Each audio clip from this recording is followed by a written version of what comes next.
6 minutos, ¿qué tal? ¿Cómo están? Bienvenidos a la pantalla de Canal 7, este espacio que es Entre Líneas.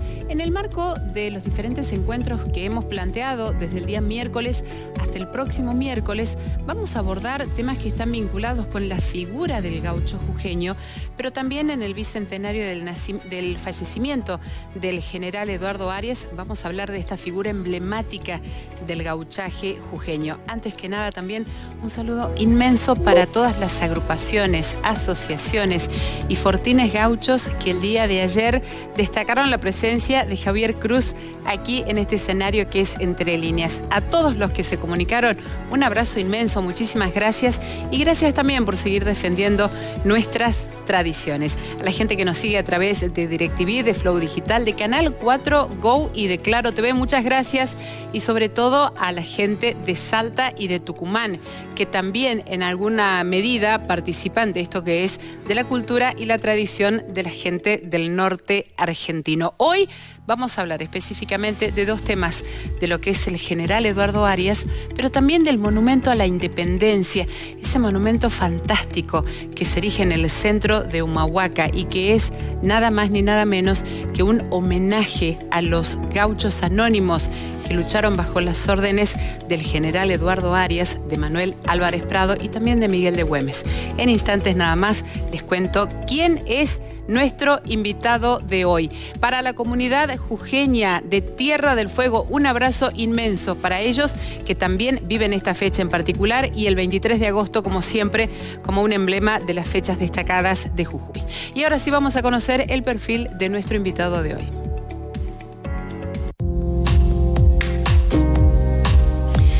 Está con nosotros Luis Orlando Vega. Él es docente, escritor y folclorista. Nació en Humahuaca, donde estudió en la Escuela Provincial número 77 Bernardino Rivadavia y en la Escuela Normal República de Bolivia.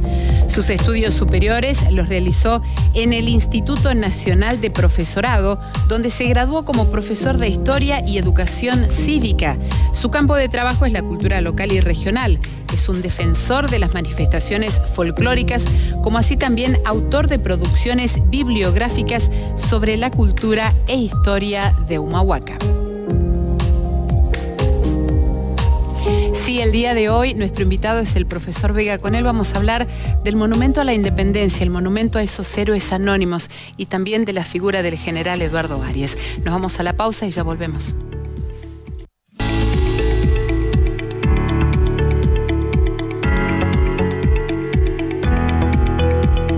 De la tarde, 11 minutos, y recibimos hoy al profesor Luis Vega. Gracias por acompañarme, profesor, en esta tarde. Bueno, buenas tardes, Claudia, y mi agradecimiento personal hacia esta invitación que me hacen llegar en el día de hoy, así que estoy gustoso de estar en tu programa. Pero qué mejor que un humahuaqueño para hablar de ese emblemático monumento que tenemos los jujeños, que folclóricamente se le dice el monumento al indio, pero en realidad es el monumento a los héroes de la independencia. Una obra exquisita de Soto Avendaño. Profesor, ¿por qué no me contás un poco más, nos interiorizás para que nos enamoremos de ese monumento? Bueno, hace un tiempo atrás escribí un libro junto a un colega, amigo, docente, el profesor Jorge Villena, humahuaqueño también él, sobre la historia de la construcción del monumento a la independencia, como un aporte que queríamos hacer no solo a la historia de Humahuaca, sino también al conocimiento sobre los fundamentos y el sentido que tiene el monumento a la independencia a través de sus figuras escultóricas y arquitectónicas, en función del proyecto que había presentado en aquel entonces el escultor olavarriense Ernesto Soto Avendaño.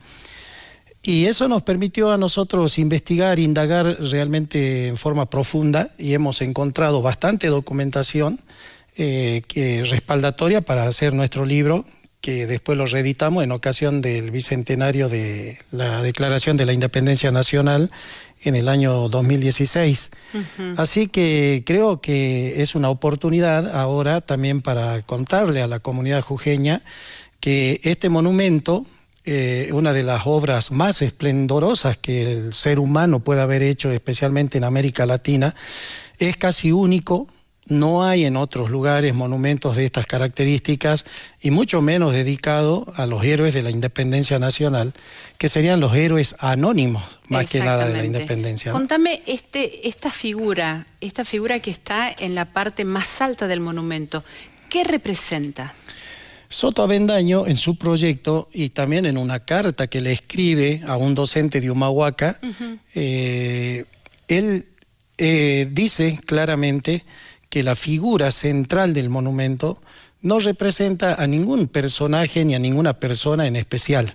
Es decir, no representa ni a un mestizo ni a un aborigen del lugar, sino que él dice claramente que esta figura es el pueblo argentino que marcha a paso firme por los caminos de América Latina llevando el grito de libertad. Por eso esa expresión que tiene el rostro y que en la parte superior de la cabeza lleva el gorro frigio, que como sabemos el gorro frigio es el símbolo de la libertad y la independencia de los pueblos. Y bueno, y esto también responde al movimiento cultural, ideológico, al cual pertenecía Soto Avendaño, que es el romanticismo argentino. Y en ese tiempo el romanticismo argentino representaba cualquier hecho histórico, cualquier fenómeno a través de una figura humana. Así que es por eso la explicación que él da sobre esta figura central. Bien, y en la parte de abajo ahí vemos esos, los corceles y figuras también, muchos de ellos gauchos, y con un detalle que muestra la bravura. Así es. Con la que actuaban. Es una clara expresión de defensa del territorio argentino.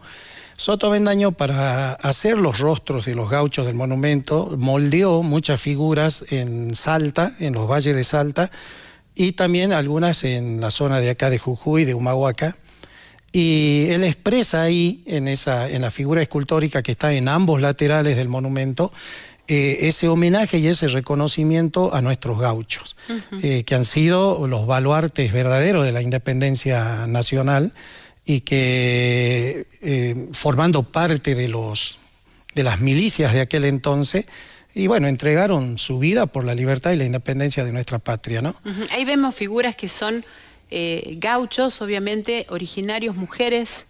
Y esto es importante hombres. Tenerlo en cuenta. Yo justamente ayer estuve en La Quiaca en una conferencia y le explicaba y le contaba a los presentes de que observando las figuras escultóricas que tiene el monumento hechas en bronce, en la parte central se destacan los originarios del lugar, particularmente los omahuacas.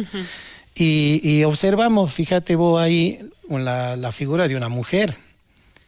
Con su atavío. Con su guagua kepi, como se dice. Sí, sí. Y es para destacar justamente el protagonismo que tuvo la mujer en aquellos tiempos, también en la guerra por la independencia, ¿no? Así que Soto Avendaño no descuidó nada en su proyecto y como él lo expresa claramente, es un homenaje a aquellos héroes que no se conocen en la historia nacional, sino a los que desde abajo, desde el pueblo mismo, lucharon para defender nuestra tierra, ¿no? Mira, ahí vemos una foto previo a la inauguración. Así es, a sí. descubrir el monumento, claro, con una amplificado, obviamente en blanco y negro, con menos tecnología de la que hay ahora. Fíjate, Claudia, que nosotros con el profesor Villena tuvimos la suerte de poder entrevistar a 3 personas de Humahuaca que fueron obreros, constructores del monumento, porque este monumento se hizo con mano de obra humahuaqueña. Y en esas 3 personas, el señor Farfán, Urzagasti y Manuelito Centeno, hemos recabado también muchísima información de la forma en que se ha trabajado el monumento y sobre todo de un hecho importante, que es de qué manera se corrió a la torre de Santa Bárbara, del lugar donde estaba a donde está actualmente, para construir el monumento sobre esa colina. ¿Cuántas figuras, independientemente de la principal, cuántas figuras tiene el monumento? ¿Cuántos hombres y mujeres hay tallados? Allí, en la parte central, la mujer omahuaca, sí, ¿no?, que es una sola, y después el resto de las figuras, alrededor de 14 a 15 figuras, más los corceles, los caballos, que en la expresión que le da Soto Avendaño es increíble. A veces uno, como vive en Humahuaca, va y viene naturalmente, quizá no le presta atención, pero si empezamos a observar cada uno de los rostros y la actitud que tienen estas esculturas es como si fuera una fotografía de gente que está en ese, ¿no?, en ese movimiento de combate. A mí me llamó la atención mucho, al tomar nota del detalle del monumento, en algunos cuadros el pie de donde en el estribo, el pie del gaucho, pero que se ven alguna parte de los pies al desnudo. Así es, claro. Y en el rostro la bravura, ¿no? Es esa expresión de afrenta y de defensa al mismo tiempo. Por eso te decía que esta obra escultórica y arquitectónica es casi única en América Latina, y por ahí me animo a decir hasta en el mundo, porque monumentos de estas características, con esa amplitud que se muestra a través de los bloques de piedra, a través de las esculturas hechas en bronce, realmente es algo muy particular, ¿no? Así que los jujeños y los humahuaqueños realmente tenemos una obra colosal que no solamente tiene un sentido turístico, sino también cultural y social y, si se quiere, militar, si lo relacionamos con las guerras por la independencia nacional. ¿El monumento es solamente la escultura o está estudiado desde las escalinatas, por la escultura, los laterales? Y el monumento engloba dos partes, digamos, importantes. Las esculturas centrales, el coronamento y todo lo que hace a la parte de los bloques de piedra granito, que también todo se sacó desde Humahuaca, especialmente de la zona de Coralla, de Coctaca. Se trasladaban todos los bloques de piedra para que los picapedreros la trabajaran en forma manual. Y de esa manera después se los colocaba en el monumento. Tenemos la explanada principal y hacia abajo las escalinatas que llegan hasta la calle Buenos Aires, donde está el correo y la parte lateral de nuestra iglesia catedral. Todo eso es el conjunto arquitectónico del monumento, más la torre de Santa Bárbara. Y esa torre también que es emblemática, contame el trabajo que hicieron ahí. Bueno, cuentan ahí inclusive gente que ha hecho estudios, como la señora Airenic de Aramayo, y otros escritores más el aporte que nos hacen a nosotros estas tres personas que yo te acabo de nombrar. Es obra de una ingeniería casi única, misteriosa. Dicen ellos que cuando se acercaron unos ingenieros de Alemania, no podían creer de la forma en que se trasladó la torre de Santa Bárbara hacia el lugar actual sin que sufriera ningún daño. Bueno, se cavó por debajo de la torre, se pusieron rieles y esa clásica zorra que llamamos del ferrocarril, en la cual hicieron entrar a la zorra por debajo de la torre y siguieron cavando en forma muy, muy delicada hasta que la torre se asentó sobre la zorra y de esa manera la trasladaron al lugar donde está actualmente. Es increíble. ¿Cuántos años tiene esa torre? Y la torre de Santa Bárbara es parte de una iglesia jesuítica que fue creada por los años 1600, justamente por los padres jesuitas. Y justamente la otra parte de esta torre, o sea, la otra parte de la capilla, ha sufrido daño y destrucción con la batalla de Humahuaca, que se llevó a cabo en 1 de marzo de 1817. Y quedó la torre como un emblema, ¿no? Que actualmente también se lo llama el Mirador de Belgrano. Exacto. Porque Belgrano utilizaba la torre para espiar y mirar el avance de los enemigos, del avance del ejército español, y de esa manera preparar la defensa del lugar, ¿no? De la zona. Bien, profesor, es un monumento de bronce, ladrillo y piedra. ¿Cómo se trabajó el bronce, los moldes para hacer ese monumento fantástico? En realidad todo lo que son las esculturas no se fabricaron en Humahuaca, se hicieron en Buenos Aires, en los talleres de los hermanos Radaelli, que eran unos italianos, donde Soto Avendaño ahí creó todas estas esculturas y todos estos moldes. Después todo esto se trasladó a través del uso del tren desde Buenos Aires hasta Humahuaca. ¿Dónde se hace la fundición del bronce para cubrir la moldería? Justamente en los talleres de estos hermanos italianos, que es donde se moldeó la figura, se trabajó todo lo que es la cuestión del bronce. Allá hay 70 toneladas de bronce.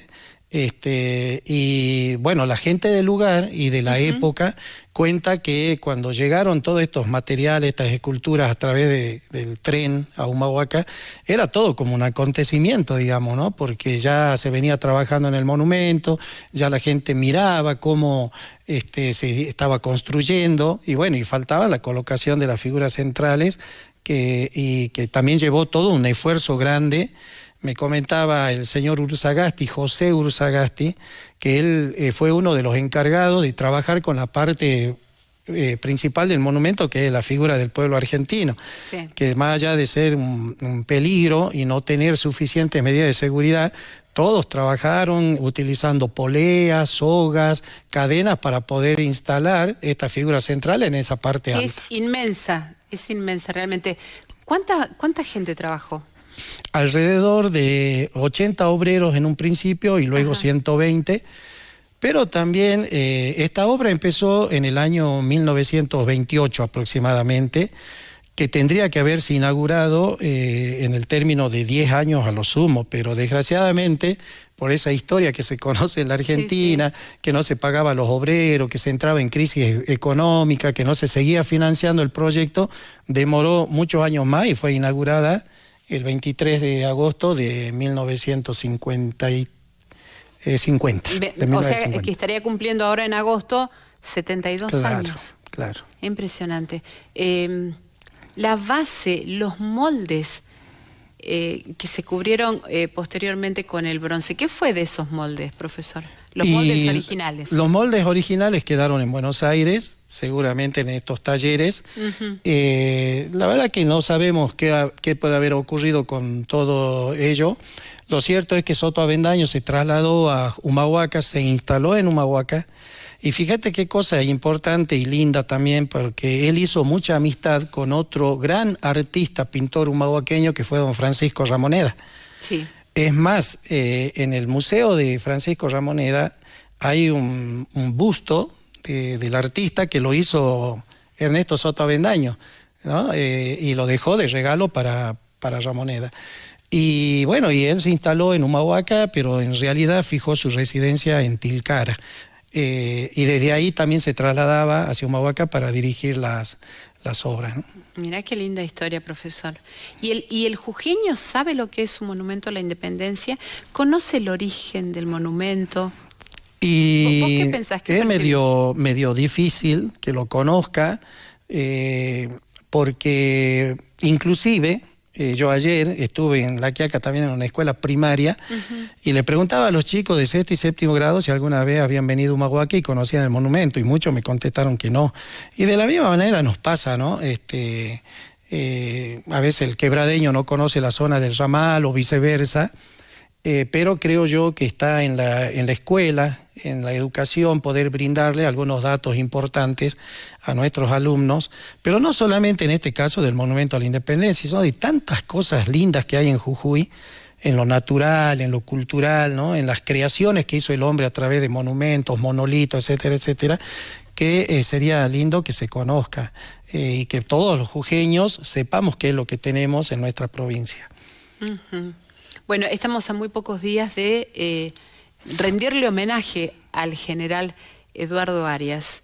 Como escritor, si vos me das una idea, y a la gente que nos está viendo, de la importancia que ha tenido Eduardo Arias en todo el desarrollo de la Guerra de la Independencia. Bueno, mira, Claudia, yo he estado en estos últimos días, en estas últimas semanas, en contacto con varias radios nacionales, especialmente de otras provincias, y parecía ser que todos se han puesto de acuerdo para iniciar el reportaje con una pregunta, y es ¿quién es el general Manuel Eduardo Arias? Entonces, eso nos da pie para explicar sobre la vida y obra de este héroe humahuaqueño, jujeño, que tuvo un gran protagonismo en la guerra por la independencia. Y que hoy los jujeños, los humahuaqueños particularmente, nos tendríamos que sentir orgullosos, porque en el cuadro heroico de los generales de la guerra por la independencia, o sea, aparte de Güemes, de Belgrano y de San Martín, se suma Manuel Eduardo Arias. O sea, no es un dato menor, creo que es un dato muy importante a tenerlo en cuenta y valorar el por qué se lo asciende al grado de general. Y si leemos los fundamentos de ese decreto presidencial, está claramente especificado que el general Arias tuvo una activa participación en las guerras por la independencia, participando de muchos combates y batallas, especialmente destacándose la batalla de Humahuaca, llevada a cabo el 1 de marzo de 1817, donde esa batalla realmente significó asegurar en un 90% la independencia y la integridad del territorio argentino. ¿Por qué? Y porque hasta, recordemos que las invasiones españolas hacia el territorio nuestro fueron 11. Y Jujuy soportó más de 150 batallas y combates, y de los cuales muchos de ellos se desarrollaron en la zona de la Quebrada y también de la Puna jujeña, y algunas otras acá en los valles o en la zona de lo que es actualmente el Ramal. Y Arias se convirtió en un lugarteniente, en un jefe de vanguardia designado por Güemes, realmente muy importante y decisivo. Lo mismo que fue el coronel Álvarez Prado en Tilcara, como fue Burela en esta zona, como lo fue el Marqués de Llavi en la zona de la Puna, Diego Cala. Es decir, hay muchos héroes quebradeños y puneños, y también de la zona acá de los valles y del Ramal, que realmente han defendido a capa y espada, como se dice, nuestro territorio. Y esa es la deuda que Jujuy debe reclamar a la historia nacional, que se reconozca el protagonismo que tuvo nuestra provincia, especialmente la Quebrada y la Puna, en las guerras por la independencia. Yo el otro día le escuchaba en este mismo programa, pero también me contacto siempre con el profesor David Mareño. Y yo concuerdo plenamente con que se diga que Jujuy es benemérita de la patria, abanderada de la patria. El escritor Ceballos también dice que la Quebrada de Humahuaca fue baluarte de la libertad. También hay quienes dicen que Humahuaca es el rincón más argentino de la patria. Es decir, tenemos una riquísima historia de la cual Manuel Eduardo Arias es parte importante, desde 1814, en que él tiene su bautismo de fuego en la batalla de Llavi, hasta su muerte, acaecida en 1822, siempre estuvo a la defensa del territorio argentino en la parte norte. ¿Cuántos años tenía cuando falleció? Y era muy joven. Él nació en el año 1785 y falleció en el año 1822, al año siguiente del fallecimiento de Güemes, ¿no? Y en el mismo mes de junio. Uno es el 16 de junio, Arias, y el otro es el 17 de junio como Güemes. Era muy joven Arias en el momento en que él fallece, mejor dicho, que lo matan, porque él fallece producto de un asesinato. Así que, y en sus hombros cargó mucha trayectoria militar, fue condecorado muchas veces por Belgrano, por Güemes. Especialmente tras la batalla de Humahuaca, él es condecorado como lugarteniente coronel del Ejército del Norte.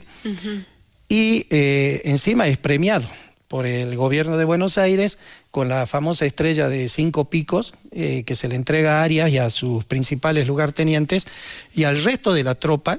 Perdón, ¿qué significa la estrella de 5 picos? La estrella de 5 picos significa, ahí dice la patria a los vencedores de Humahuaca, y significa cada pico los que han participado junto a Arias en ese combate, como es, por ejemplo, bueno, el general Manuel Eduardo Arias, Hilario Rodríguez, Portal, el mariscal Ontiveros, ¿no? Quienes son los que han acompañado a Arias y han comandado cada una de las filas de gauchos que atacaron en la madrugada del 1 de marzo a los españoles en las colinas de Santa Bárbara. Profesor, como historiador, seguramente como investigador, debes conocer o tener el relato de algún episodio particular en la vida del general Eduardo Arias. ¿Nos puedes contar alguna? Sí, Félix Infante, por ejemplo, lo describe a Arias como un hombre corpulento, de gran porte y de mucha presencia. Arias, siendo joven, era muy emparentado con las costumbres y tradiciones del lugar. Incluso se dice que ejecutaba la guitarra, cantaba coplas y participaba de muchas reuniones sociales que él se hizo muy querido por el pueblo. Era realmente un líder popular desde joven. Y eso le permitió a él después tener la facilidad de concentrar la milicia a su servicio, porque realmente era una persona muy querida por el pueblo. Además, más allá de que él era descendiente de los Arias Rengel, que son conquistadores de años anteriores, pero sobre todo por su madre, la Colla, ¿no? Esta mujer omahuaca, de la etnia omahuaca, que era su mamá, y que lo educó en relación con la sociedad humahuaqueña y norteña, y con todas las costumbres y tradiciones e idiosincrasia de nuestros pueblos anteriores a nosotros. Uh-huh. Y después también he leído una parte donde él, cuando es desterrado por Güemes a Tucumán, él escribe cartas a su hijo, a la señora que cuidaba a su hijo, y se dice que las lágrimas de Arias caían en la carta porque él extrañaba su tierra, extrañaba a su familia, a su hijo, y quería regresar cuanto antes. ¿Por qué fue desterrado por Güemes? Bueno, mira, yo digo algo sobre este tema. En la vida de Arias y en su relación con Güemes hay dos etapas para mí. La primera etapa es la etapa militar, de los combates y las guerras por la defensa de nuestro territorio contra las invasiones españolas. Güemes, en realidad, Arias era un lugarteniente de mucha consideración por Güemes, querido por Güemes, apreciado por Güemes, más allá de la relación militar que tenían.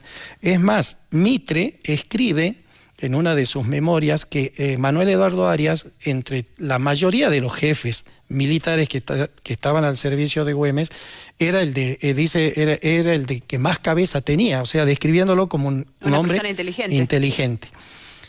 Bueno, esa relación buena, amistosa y de subordinación que tenía Arias con respecto a Güemes se va a terminar en el año 1820.